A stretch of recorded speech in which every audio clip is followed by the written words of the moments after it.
A whisper in the dark. The late autumn air had a crisp bite to it, and the streets were smeared with fallen leaves, gold, crimson, and the dull brown of decay. In the small town of Elmwood, quiet whispers had begun to circulate amongst the locals regarding the abandoned radio station at the edge of town. It was a relic from the past, long overlooked and swallowed by the encroaching woods, despite its history of broadcasting legendary late-night shows that people still talked about. Emma Martin, a spirited 18-year-old with a passion for the eerie and unusual, had always felt an irresistible pull towards the station. The rumors of its ghostly broadcasts piqued her interest. Some said the airwaves of WKLR were still alive, transmitting unfinished recordings, unearthed fragments of musicians' mournful melodies and talk show hosts' desperate musings. Others believed the station was a tomb for the stories never told, silenced along with its transmitters. One chilly Friday evening, armed only with her trusty flashlight and a pocketful of courage, Emma resolved to explore the dilapidated building. She gathered her friends, each lured by their own fascination. Max, always one for a dare. Lila, the skeptic, who would bring rationality to the group. And Jake, the tech-savvy genius with a penchant for audio. Together, they were a motley crew, united by an unspoken thrill of encountering the paranormal. After navigating the winding trails that led to the station, they arrived at the weather-beaten structure, its once vibrant colors now faded to ghostly gray. As they approached, the door creaked open with a hesitant groan, as if inviting them inside. They exchanged nervous glances but stepped inside, welcomed by the thick scent of dust and decay. Inside, the radio room was a tangled mess of equipment. Old microphones lined the walls, and dusty control panels cast eerie shadows in the fading light. Tattered flyers from long ago broadcasts flapped gently, carried by whispers of unseen currents. Jake expertly powered up a portable audio recorder, his eyes gleaming with excitement. "Let's capture whatever we can," he said, his voice barely above a whisper. The others nodded, their apprehension mixing with intrigue.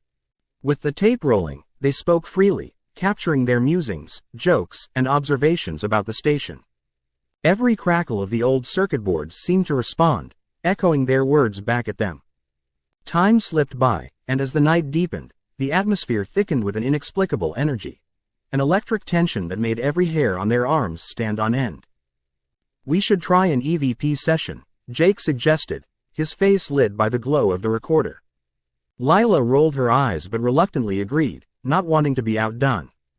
They formed a circle, hand in hand, the darkness pressing in from all sides.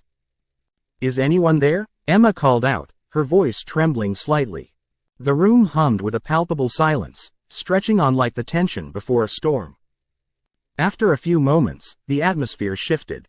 A low crackle emerged from the speakers, momentarily startling them. They shushed one another, hearts racing, and focused on the sound. Jake leaned closer to the recorder. "If there's anyone with us, please share your voice now." Quote, suddenly, a distorted voice broke through, warped and shadowy. "Help, please, don't go." The hairs at the nape of Emma's neck prickled as she fumbled for the flashlight. The voice echoed again, a distant, sorrowful wail that sent their hearts racing. It was then that they realized they weren't alone. They were in the presence of something desperate, lost. The static intensified, morphing into a chaotic choir of disembodied voices shouting indistinguishable words. Panic welled in Emma's chest.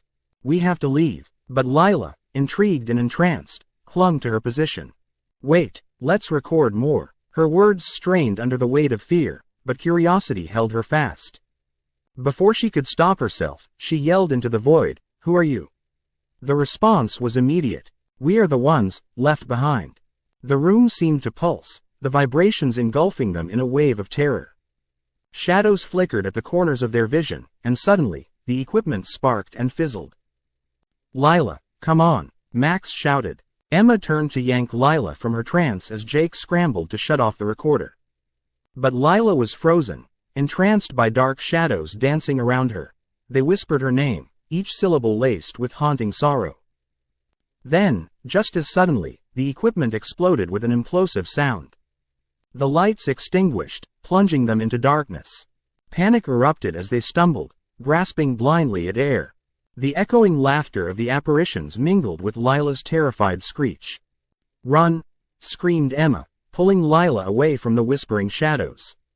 They bolted for the door as something grasped at their ankles, yearning to pull them back. The sound of frenzied laughter chased them into the night. They emerged breathless into the cool air, hearts pounding to the rhythm of their fear. The door swung shut behind them, echoing a mournful closure as they fled the haunt of the sound waves. A week later, sitting in the safety of Emma's room, they reviewed the tape, hoping to unravel what they had encountered.